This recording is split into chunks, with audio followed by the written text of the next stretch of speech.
really began, part of my story is that I came to Christ reading the New Testament. And I say that I'm one abnormally born. I really had a visitation in my bedroom, and I started, right from the very, very beginning, I had just a different perspective than someone who was culturally born in Texas, just from being born again by reading the scriptures. And I got connected to some local churches and church planting, and ended up joining a church planting team and way back in 1989 with a real desire to learn and to grow and to reach people. That was really my passion, was strong evangelism. I immediately started telling my story to people and got involved in this church plant. And it was very different than what I expected. I was very green, and it was very different than what I had been reading about.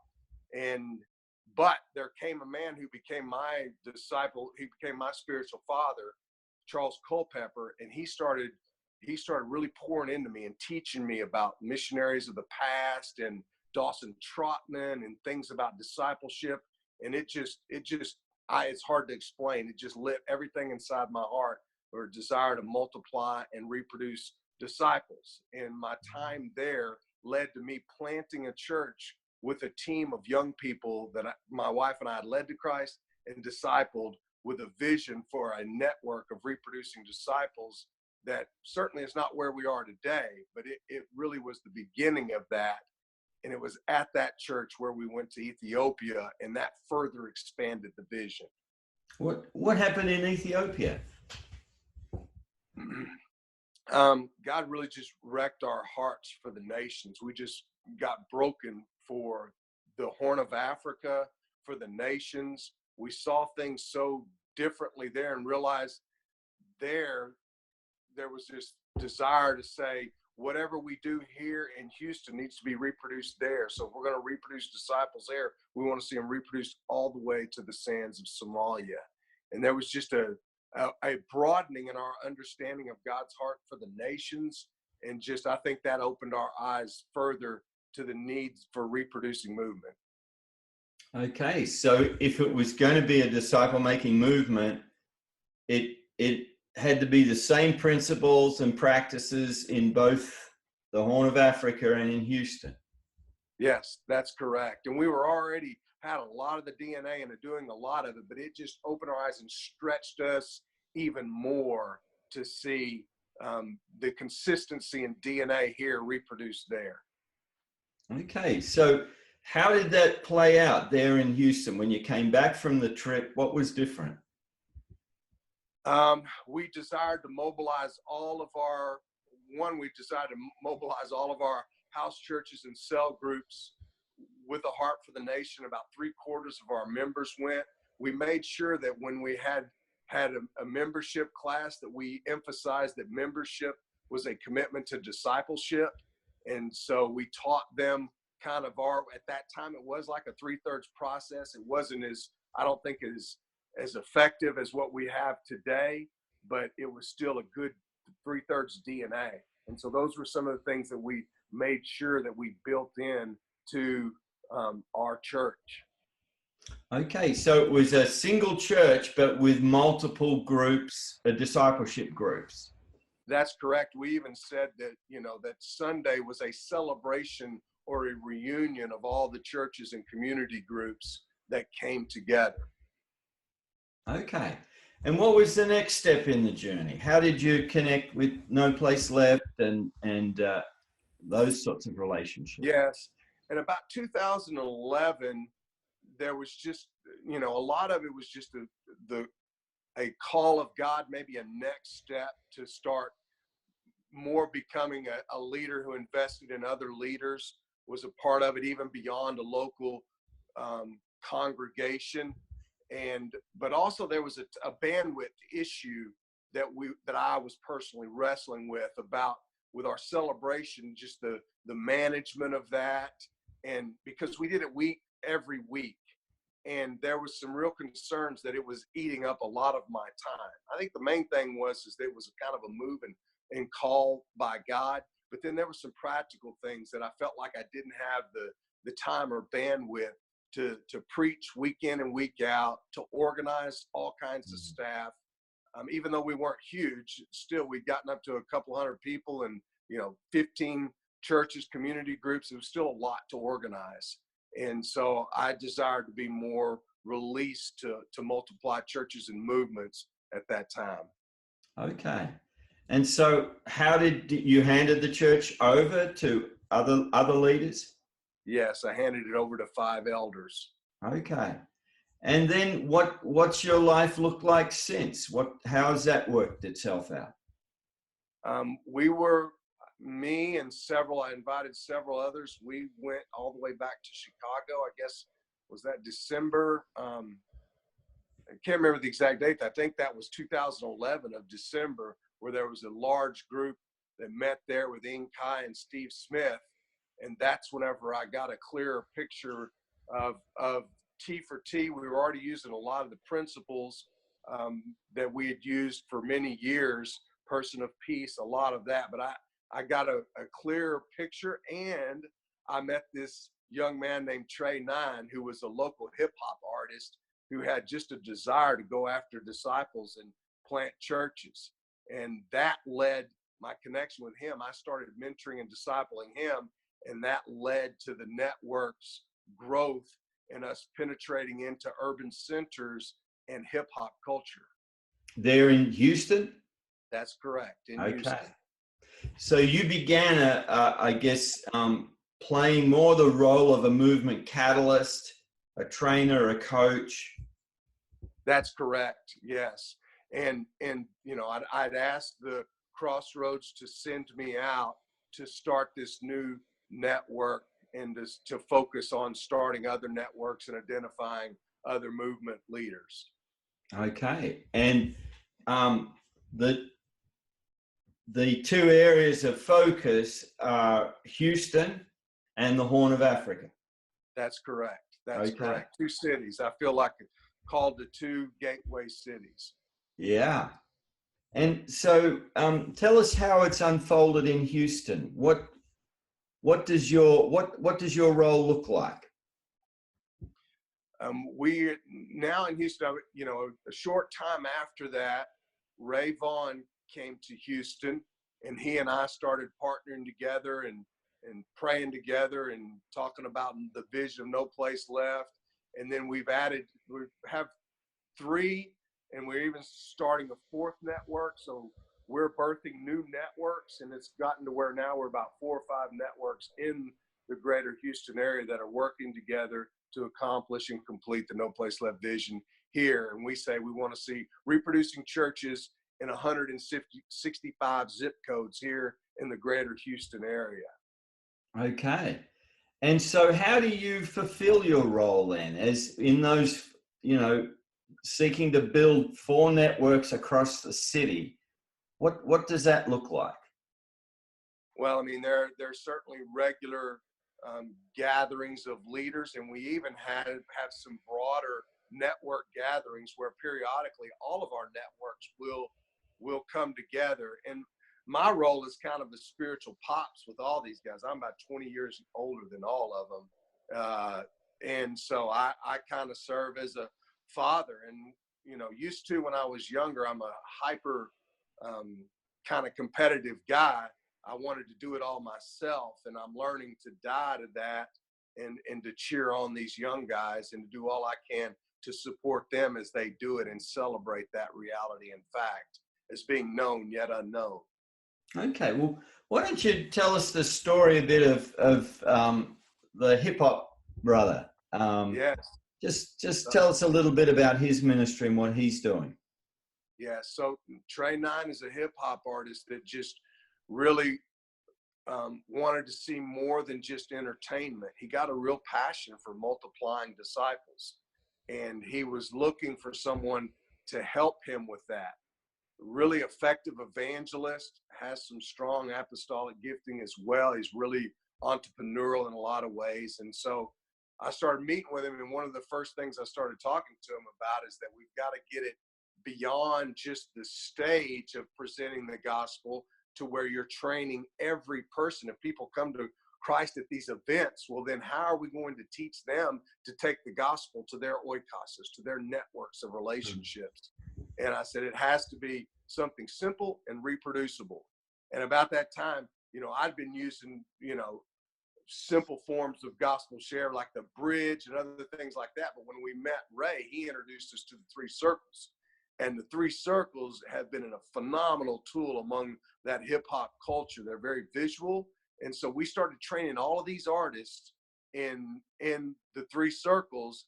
And then they started training people when they came to Christ. They immediately started training them. And so we started seeing the gospel and gospel shares going out it was just spread like wildfire.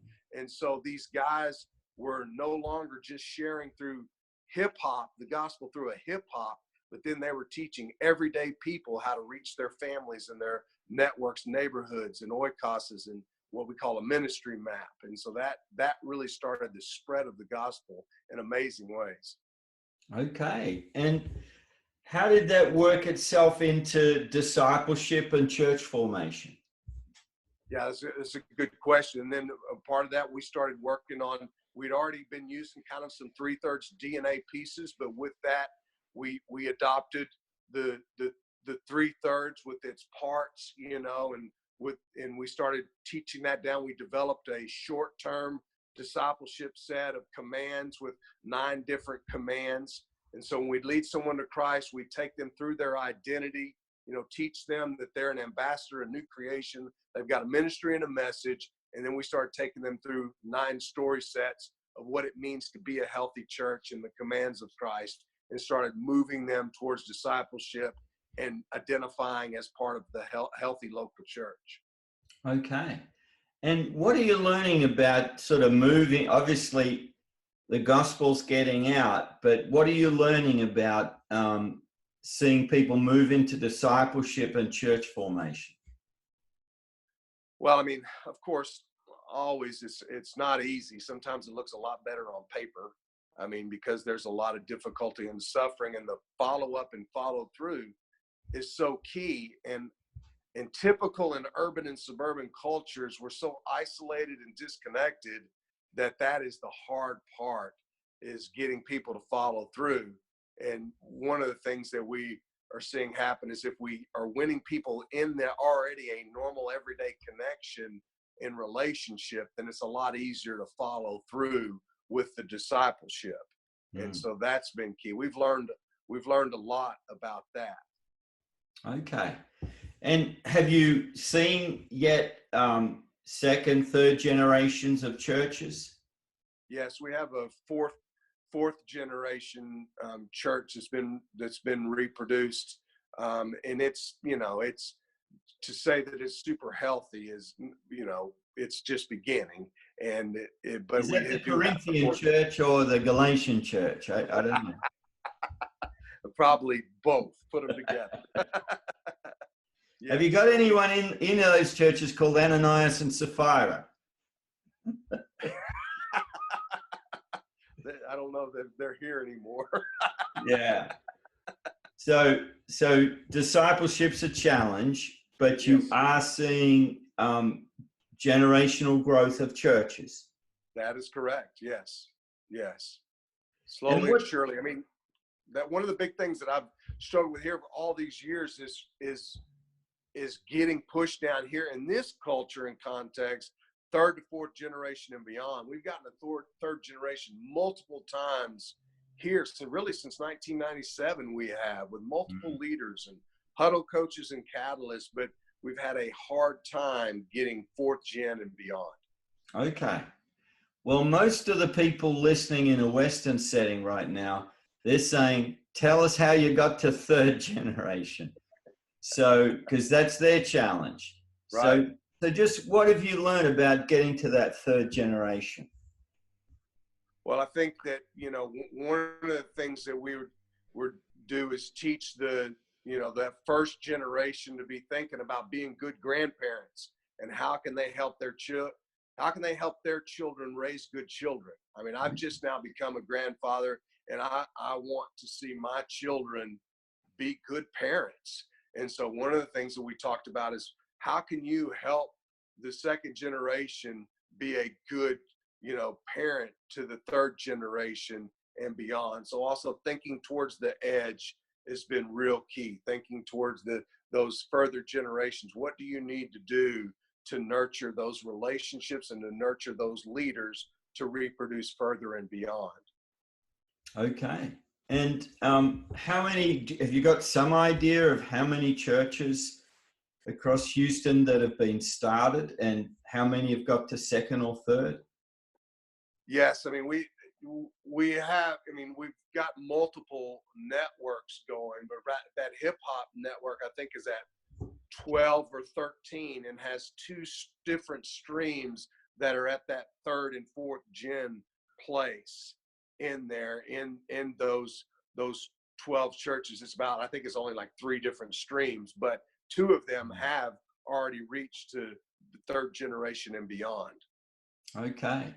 And if you walked into one of those hip hop church, have you personally visited any of them? Oh yes, What absolutely. What would it be like? What sort of people would be in the room? It's very eclectic in a sense of, or very mixed as far as background, even ethnically. It's actually a beautiful picture of the mosaic of the greater Houston area. I mean, Houston is an extremely diverse city, but unfortunately, typically on Sunday morning, it's very segregated still. But if you were to go into all of these churches, you would see a different shade of color, from white to black. I mean, brown in between. It's just a beautiful picture of the mosaic of the beauty of the body of Christ. That's one of the things that is really beautiful. It's very ethnically diverse. Okay. And what sort of, are they typically young men because of that whole hip hop thing? That's actually a really good question and insightful of you. That's been very effective at reaching men, but a lot of them also are very young, and even a lot of children.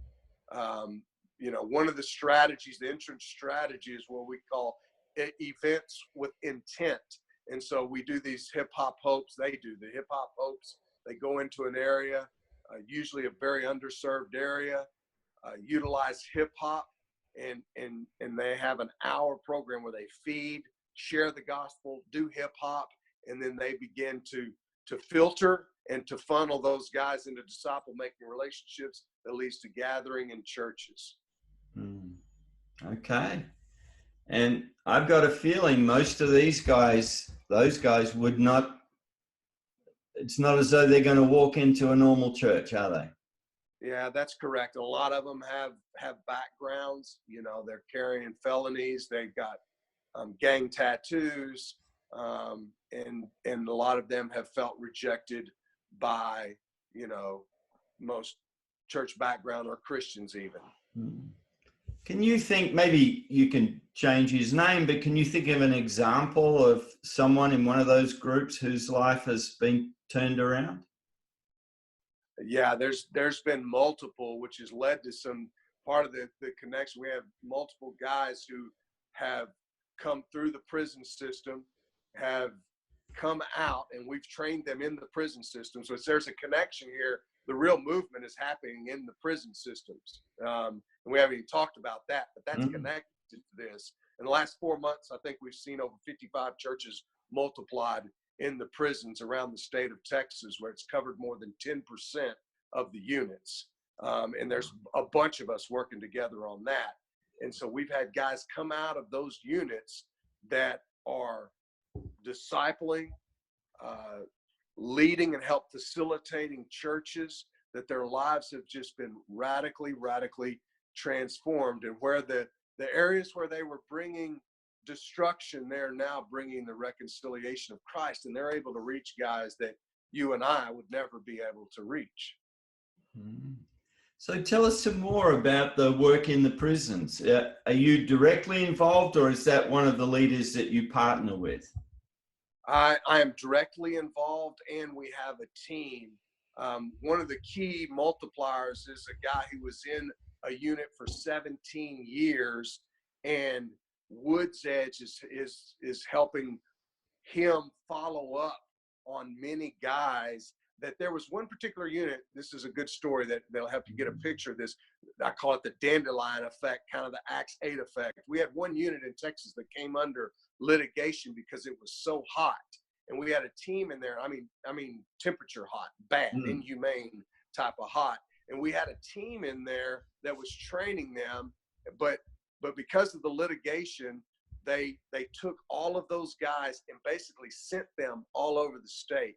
And this team was disappointed, just struggled, almost depressed about it. And we were like, man, what are we going to do? Well, what happened is out of that, at that time, it was very difficult for us to swallow.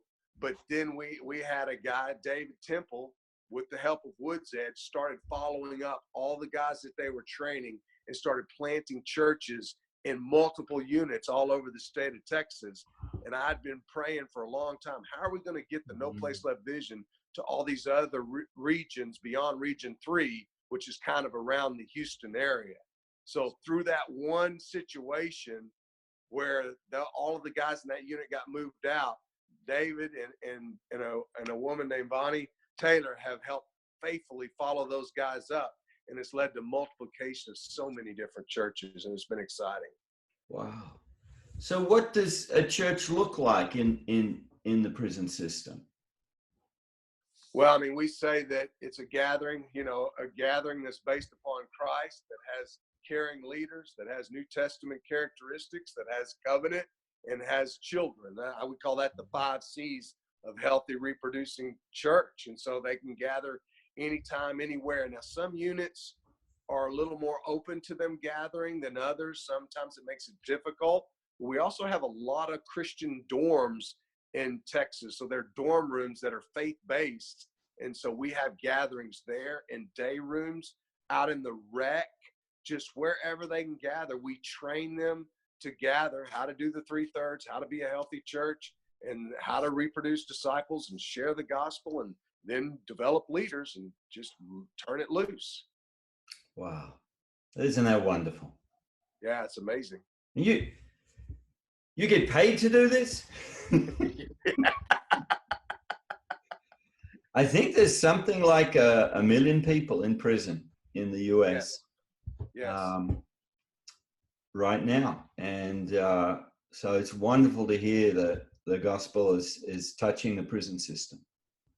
Yes, and one of the things about the prison system is that there is that proximity catalyst there. They're daily in one another's lives. And it really, when we see the gospel and discipleship cast hold there, we've seen entire units really transform, so much so that the wardens have asked for us to come in and to begin to train and reproduce this in their unit, because it lowers crime.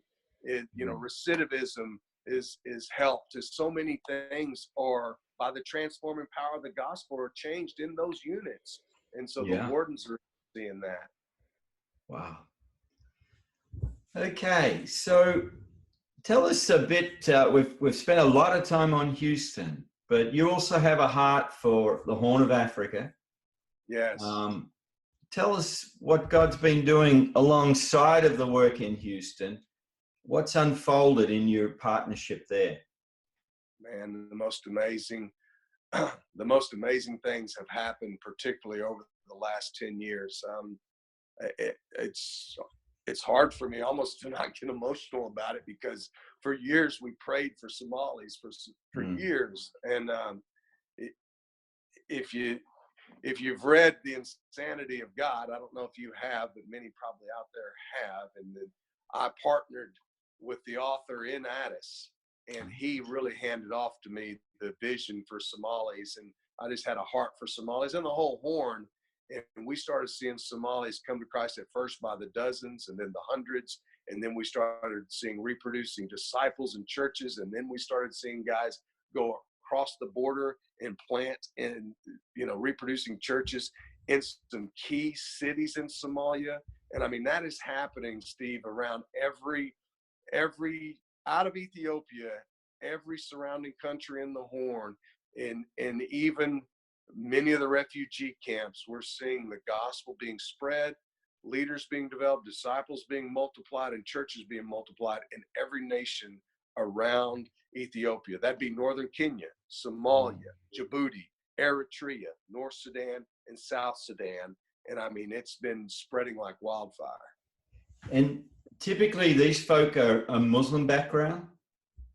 It's Muslim background, Orthodox background, and animist typically are the three main backgrounds. And are you seeing people turning and believing from each of those backgrounds? Yes, yeah, absolutely. I just got back from Orthodox background in northern Ethiopia. We've been working in the south. There's been several places where I've gone into villages and I was the only outsider ever to come in there, and entire villages have come to Christ with mosques shut down. It's been some of the most incredible stuff you've ever seen, with the most amazing stories of even signs and wonders and just God doing incredible stuff. And all this has started really with the entrance strategy of rolling out a soccer ball. Tell us about that. So basically, I work with partner with, he's my brother. I mean, we're family. And he has been a key leader in Ethiopian football and soccer background. He was on the national team, but he also was a part of FIFA, and he helped start a kind of a nonprofit, a missions group that was using football as a strategy to build relationships in communities and share the gospel. And that started happening, and it's really spread like wildfire. I think that was, I'm trying to think, I think it was 2006, 7-ish when he started it.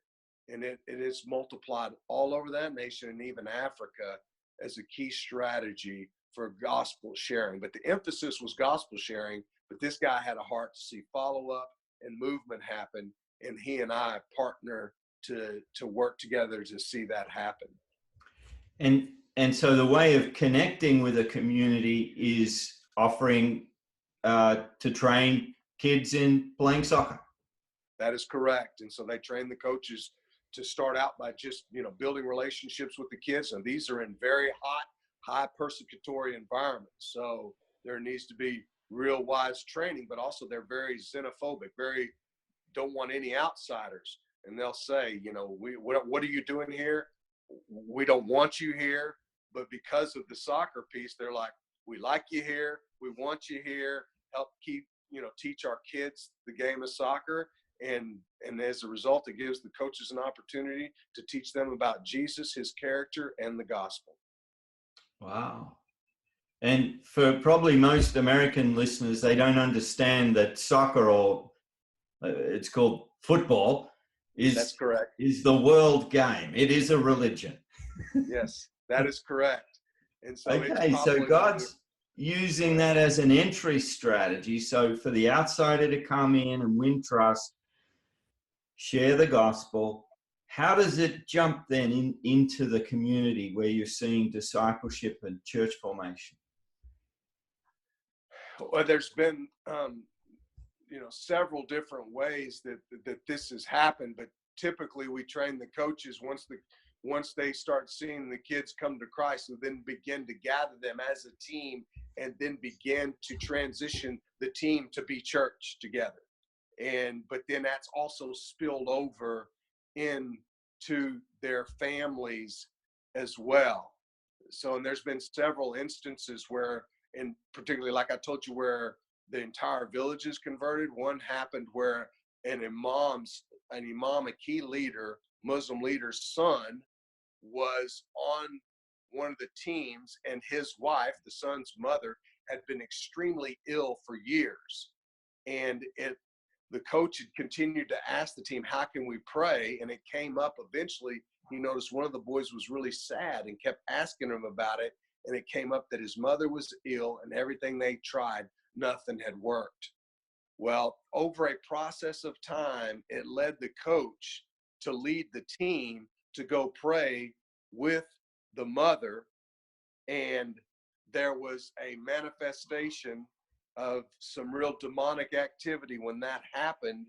so much so that it caused such a stir in the village that the imam, the dad, was running back to the house because there was such commotion going on inside the house that he was running back with, I don't know if it was a sickle or an implement, to come back and to protect his home or whatever. When he got there, his wife had been healed and delivered. And he said, I don't know what power this is or what is happening, but I am open to hearing about this. And it eventually led to him giving his own home for the team and the church to gather in. And that led to that village being transformed by the gospel. Wow. Wow. And so you're the outsider, and I've got a feeling you would stand out somewhere in the Horn of Africa. Yes, sir. So what's your role then? And, you live in Houston. So yes. What's your role as a partner with what God's doing then? Man, I just do whatever I can to help get out of the way and do all I can to pour gas on the fire, to sustain underlying works. We've given taxis, we've given coffee seeds, we've given concrete machines that have helped sustain businesses for our church planters and evangelists to be able to gather support and acceptance in communities. So we've done a lot of that. And I go around and I'm on a 1 per 5 year rotation with the guys, just because it's so dangerous, where we will go in and do trainings with the indigenous leaders. But my role is strictly behind the scenes, and it's very underground in the very places we go. And many times we travel a day and a half. Though the infrastructure's gotten a lot better, it's a brutal travel when I go. And what's your role in terms of key leaders? How do you get alongside of them and encourage them and equip them? Yeah, we have our key leader that works with different catalysts. So there's 11 strategic kind of areas that we work with, and they're all around the border. And so I am very close with I just consider him the Apostle Paul of Ethiopia. I mean, his story is unbelievable. And so he works with all of these other young catalysts, and I get some exposure to them, but I do all I can to support him as he is supporting them. And then the idea is raising up successors, because he's a few years older than me. And so we're trying to raise up in each of these regions apostolic leaders that are going to go after the No Place Left vision. Wow. So you're sort of playing Barnabas to his Paul. That's correct. That's correct. Wow. And we've been very close since 1999. I trained some elders with him in the capital city on that first trip that I talked about that I went on. I trained some of his guys, as well as I partnered with one of the largest, missions organization. I helped, mentor and develop some of their leaders in the city, and still do to this day. Well, it's a wonderful story, Guy, really. I just love the way that God is using, overwhelmingly the locals are winning their region of the world, but the partnership here that we're in this together as a global body of Christ. It's wonderful. Yes, it's a beautiful thing to be a part of. I'm very grateful to be a part of it. What are you trusting God for in Houston and in the Horn of Africa? What is it that he's put on your heart?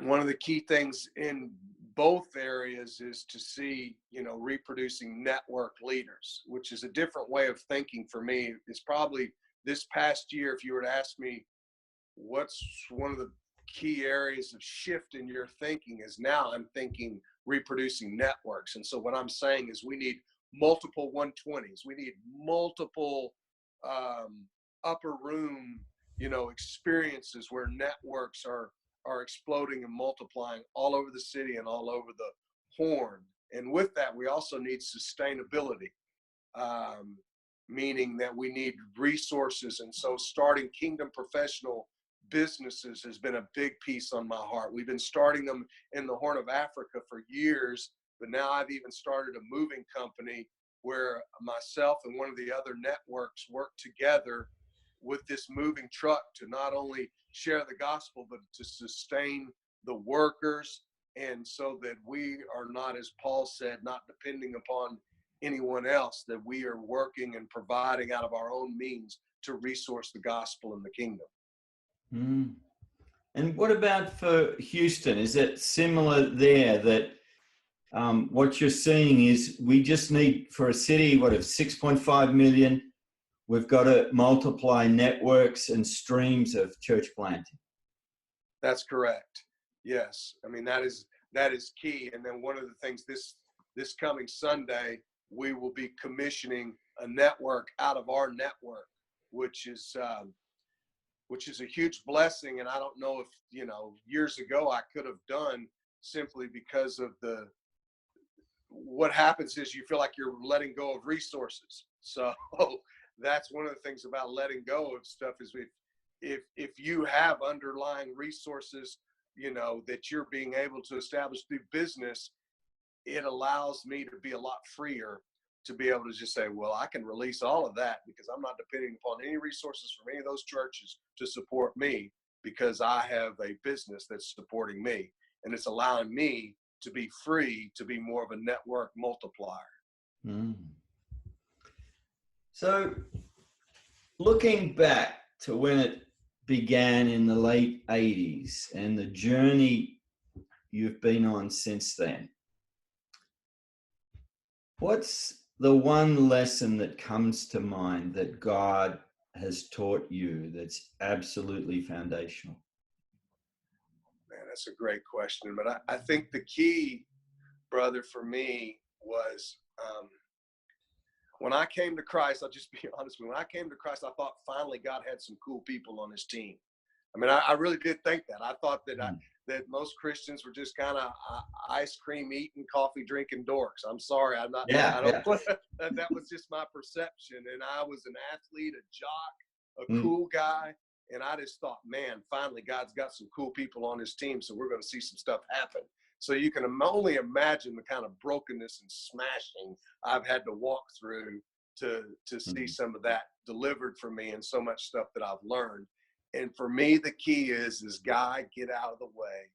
Guy, surrender. Stop making stuff happen and see where God's at work and just join him.